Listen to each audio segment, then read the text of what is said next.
believe me, just watch.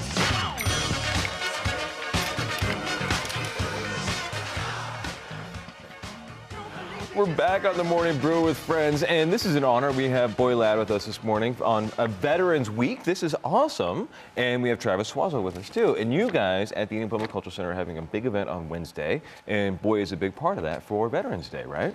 We do, Dan.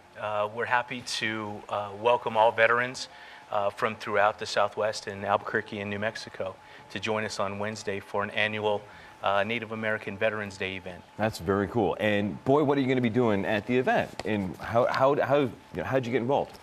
Well, bringing a lot of the veterans together. I've invited a lot of friends and again, a lot of our traditional people, you know, in a way what we call gourd dance. We have a ceremony that's honoring a Southern tradition that brings a lot of the veterans and a lot of our dignitaries together. So, you know, when I first came back here about 5 years ago, you know, You're from Zuni Pueblo originally, right? I'm half Zuni and half Ho-Chunk.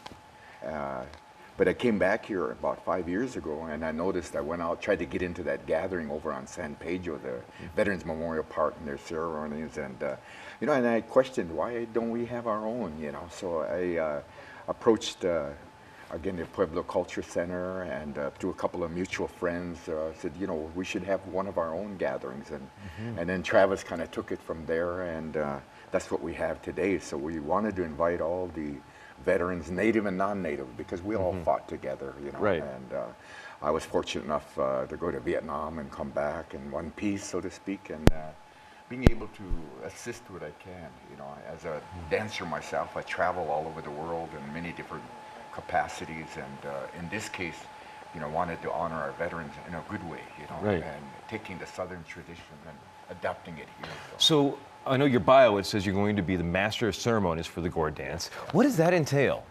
Pardon? What does that entail in your case? I mean, I can only imagine all of the different dancers you got to wrangle and the music and whatever else.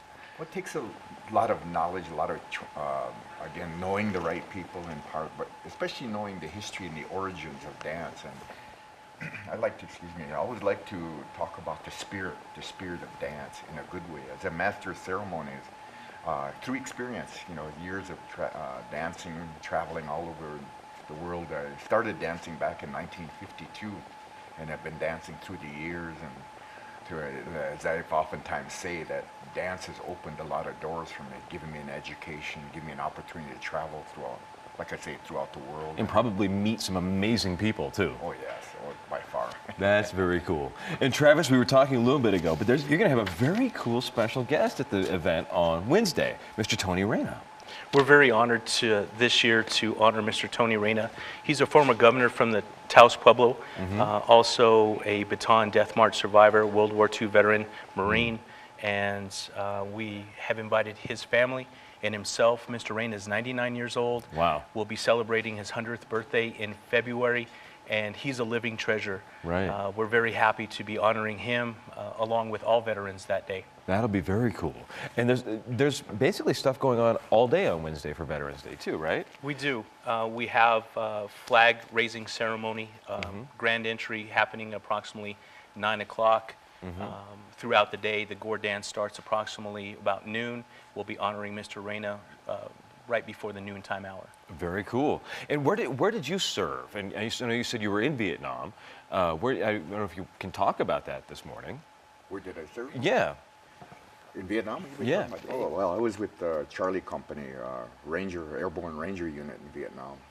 So I was a team leader over there, and again, through the years it wasn't necessarily that I believed in a war. It was an opportunity to, you know, among our native people, practice a tradition, the respect. It instills a lot of our understanding, the spirit of a warrior. You know, a lot of times, as Mr. Rana, for example, served as governor and served in many different capacities in Taos. And for a lot of the veterans, it is a right in being able to exercise and instill our tradition and our way of life.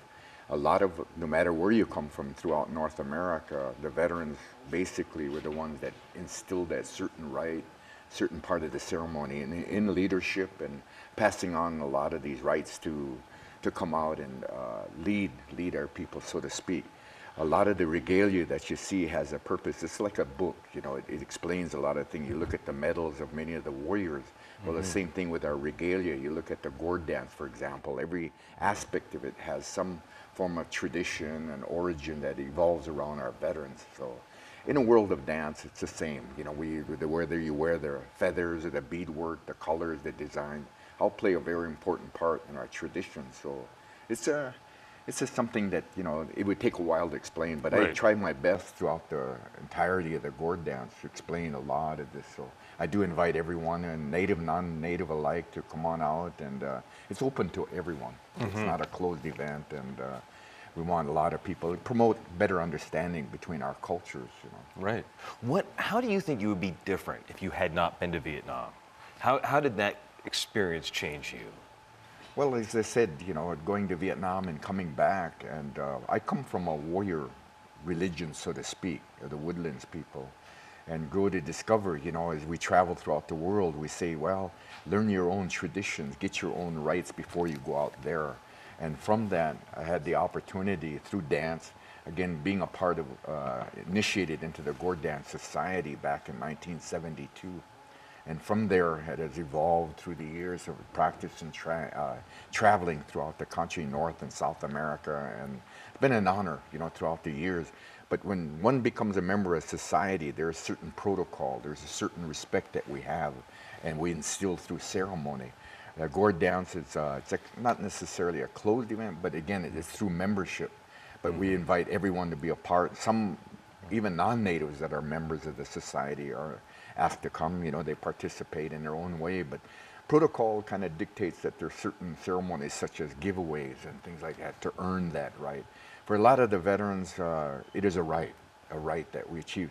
Many times people have a misconception in our culture about rights as opposed to privileges. And so in our tradition and our way, rights were instilled by a lot of our warriors, gentlemen such as Mr. Rana, and a lot of the veterans that are there bring that certain spirit to dance, to song. And so it isn't just a bunch of hey-yas, you know, when you hear the song, there's a lot of meaning when you listen to the words and the analogy, the spirit of it. And that's what, I believe, what we're going to be serving here on Wednesday. So in part, like I say, I like to invite everyone, all veterans, native, non-native alike. Granted, you can't fit everybody into the gathering on Wednesday up at the Veterans Park, but we do invite you to come on down, enjoy the culture, the tradition, and granted, you will be entertained and maybe want to, futuristically speaking, be a part of it. That'd be great. Well, it's all day long at the Indian Pueblo Cultural Center, and then you guys have other stuff going on every weekend too, right?